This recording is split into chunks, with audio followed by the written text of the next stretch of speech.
Trade यूनियनों ने 28 और 29 मार्च को 2 दिन देशव्यापी हड़ताल का ऐलान किया है। यूनियनों का दावा है कि रोडवेज और बिजली कर्मी हड़ताल में शामिल होंगे। वहीं बैंक कर्मियों की यूनियनों के एक वर्ग ने भी हड़ताल का समर्थन किया है। इससे कई सेवाएं प्रभावी हो सकती हैं। हड़ताल के मद्देनजर बिजली मंत्रालय ने सभी राज्य सरकारों को पत्र लिखकर बिजली आपूर्ति सुनिश्चित करने का आग्रह किया है। सरकार की नीतियों के विरोध में केंद्रीय ट्रेड यूनियनों के संयुक्त मंच और विभिन्न क्षेत्रों की स्वतंत्र श्रमिक संघों ने हड़ताल का आह्वान किया है। इनकी मांगों में श्रम संहिता को समाप्त करना, किसी भी प्रकार के निजीकरण को रोकना आदि शामिल है। All India bank employees association ने कहा, हम इस हड़ताल में बैंकिंग क्षेत्रों की मांगों पर ध्यान दिलाने के लिए शामिल हो रहे हैं। SBI समेत कई सरकारी बैंक ने कहा है कि हड़ताल के कारण उनकी सेवाएं कुछ हद तक प्रभावित हो सकती हैं। हालांकि लोगों की परेशानी को कम करने के लिए बैंकों ने अपनी ब्रांच और ऑफिस में जरूरी व्यवस्था की है। हड़ताल के दौरान ऑनलाइन बैंकिंग भी चालू रहेगी। इससे आप ऑनलाइन पैसों का लेन देन कर सकेंगे।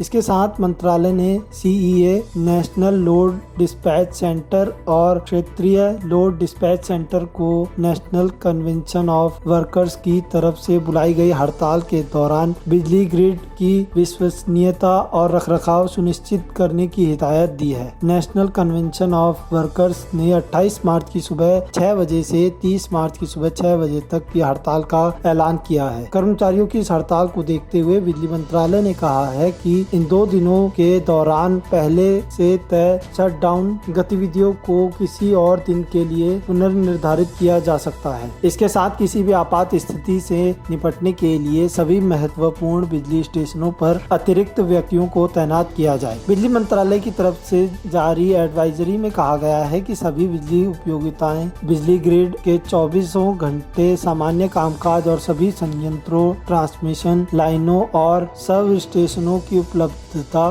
सुनिश्चित करने के लिए आवश्यक उपाय करें। एडवाइजरी में कहा गया है कि पहचान किए गए सब स्टेशनों, पावर स्टेशनों और उनके संबंधित RLDC के बीच डेटा और मोबाइल कम्युनिकेशन सुनिश्चित किया जाए। अस्पताल, रक्षा और रेलवे आदि अनिवार्य सेवाओं को बिजली आपूर्ति सुनिश्चित की जानी चाहिए।